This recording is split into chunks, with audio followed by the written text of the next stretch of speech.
Hi, this is Roger in Finland, and today we're taking a look at the Nikon Coolpix W100.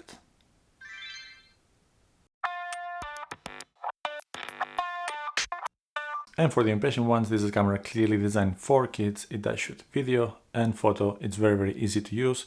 It's waterproof and shockproof up to a point, and it comes in several different fun colors. Really, a really good way to get started. And now for some more details. So today I will be reviewing the W100.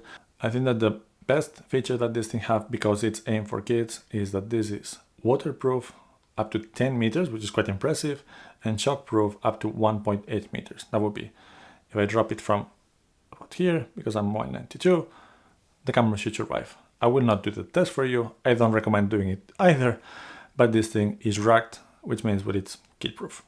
And usually for these reviews, I do film myself with the camera that I'm reviewing, but today I'm holding this one.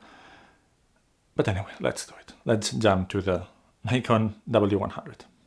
So now you're seeing me in the Nikon Coolpix W100, and this thing can shoot at 1080p 30 frames per second or 600p and 30 frames per second, so hopefully we'll go okay in the timeline with the 25p that I'm shooting with the other camera.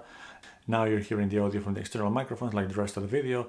And this is how the microphone of the camera sounds, and I am at the moment about 1.5 meters from it.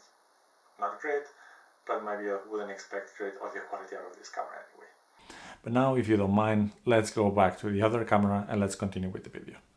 And this is a camera for kids, which means that the specs don't really matter. My 7-year-old has had this camera for 1.5 years, and not once has she complained about the dynamic range, has not she complained about the noise and the shadows in video. She hasn't complained about the accuracy and speed of the autofocus acquisition, and she hasn't complained either about the bitrate in video. You know what I'm talking about. What becomes important when you give this to a kid is how is it used and how easy it is to use. So this thing does have 3 buttons on the top, one to turn it on and off, one to take pictures, and one to take video, making it very easy. And then in the back you have 4 different buttons to select and navigate through the menus, and then one 4-way switch and the playback button, and that's it. The 4-way switch is what you use to navigate through the menus, and while you're shooting, you're using it also to zoom in and out. In case if it's helpful, I'm gonna make and release a separate video going through all the menus with all the functions. There are not many, but might be fun to explain to the kids what all those things do. But now I'm just gonna give an overview of the usage. So this thing, it's easy. The autofocus is surprisingly good. It does have face detection autofocus for pictures. It works surprisingly well, and that's the priority. The next thing that it does is tries to detect shapes. I don't know if exactly it goes, does it look for human shapes or just shapes which are close to the camera, but it does a pretty good job at focusing on the thing that your kid most likely will be trying to take a picture of. Surprisingly good. The usage is like most cameras. With half press, you get the focus acquisition, and usually you have a yellow box or yellow mark in the screen telling you what it's trying to focus on. When the focus is required, it beeps, you have a green square or green shape, and then you can shoot and take the picture. So the usage is simple. Again, point, aim, and shoot. If you want to zoom, there's the plus and minus buttons on the 4-way switch here. And when you're zooming, and that's something that I think is worth explaining to the kid, that's something I've done with my daughter, is that you have a bar next to it in the screen that shows you how far are you zooming in or not. The small line, which is on the upper third, it shows you when does it start to do digital zooming or when was it using the optical zoom only. This thing does not have unbelievable image quality, but it gets much worse when using the digital zoom. So I would recommend always stay under that bar. Not a big deal because of the usage of this camera and who is it aimed for, but something to maybe think about. And then of course you can take pictures of it, you can take video with it, and after you're done with that, you can still have fun with it. So you can add like fun frames or put some crazy looking picture styles or some comic book accents to it or some icons and some small things, and then save those as a copy, and then the kid can share those as well. You can do some of these things pre-picture, so basically decide I will take a picture that has this frame, so the picture you're taking already has the frame on top of it. Think of it as a little bit of photoshopping and processing in the camera, which is fun for the kids.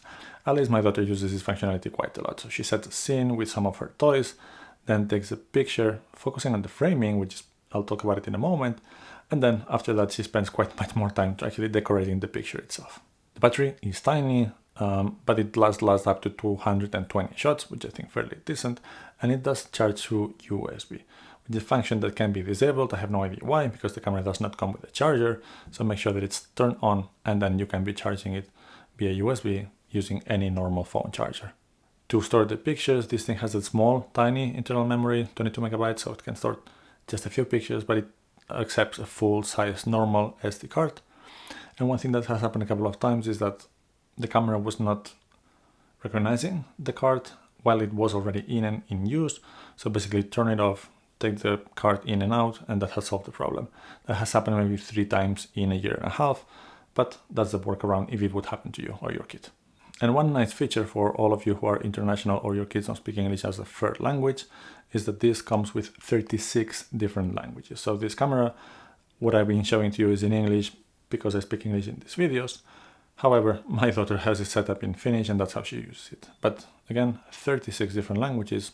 And because everything is automatic, the ISO is automatic, the exposure is automatic, obviously the kit focuses on composition, focuses on what do you see in the screen, where are the things. And I know that composition is something that can be learned, but developing the intuition for it, I think it's great. And to be honest, looking at discussions in forums and what people are interested about cameras, which is megapixel count and the bit rates and the bit depth and frames per second and whatnot, I don't think that all of us put enough emphasis on composition. And now I'm looking at the monitor of this camera and I notice that some of the shots, my head has been cut. I need to put myself like this so the composition is a little bit more okay. But none of us put enough emphasis on composition. This will help your kid to focus on that while getting started and loving to take pictures and videos. One functionality that we have not been using much, but it's there, we've tried and it does work, is that this thing has Wi-Fi. So you can connect it to a phone or tablet that has SnapBridge enabled, and then you can transfer the images straight from here to the phone or tablet without having to take the SD card out and then putting it into the computer. So if that's something that is useful for you, then you know that it's enabled in this camera. But they have released a new model, which is a W150. They are very, very similar in shape, size, and specs. The sensor is probably different because this one has 13 megapixels and the other one has 13.2, but not much has changed in there. So the biggest changes is that the W150 does have continuous autofocus in video. It has 1080 up to 60p, so you get some sort of slow motion. This one just goes only to 30p. And then you can control it via a smartphone, while this one you can only use it through the SnapBridge.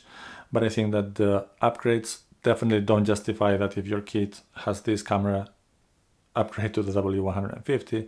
So this is an excellent starting point, and hopefully the price will gonna drop a little bit because the other one is in the market.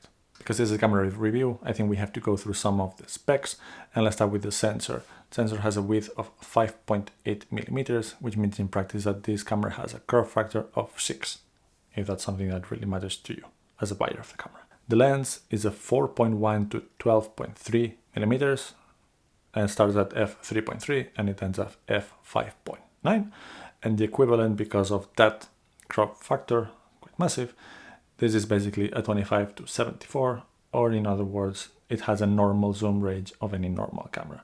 It does have an optical zoom, obviously, because the lens goes from those 4 to 12, so it has like 3 times optical zoom, but in addition to that, it lets you zoom digitally, which I wouldn't recommend, but we're gonna get to that in some more detail later. This has an integrated flash, which you can either turn on or put in automatic, like almost everything else in this camera. The ISO, which is fully automatic, always and forever, goes from 125 to 1600, and that's about the specs, which are not the most important thing of this camera, let's be honest. So in summary, this is a great camera. It's easy and fun to use. It's waterproof and shockproof, which means that it's kid-proof. It's very easy to use. It doesn't cost a huge amount of money, and I think it's a great way to get the kids interested and started on loving photography. At least we've been very, very happy with it, and I did have to ask permission from my daughter, of course, to make this video with her camera. She said that it was okay because she loves it, so there we are. As mentioned earlier, I'm going to make a separate video going through all the menus and possible settings that this camera can offer in more detail, but that's going to be in a separate video. And I hope you like this one. If you did, please like and subscribe, and we're going to see you soon for some more content.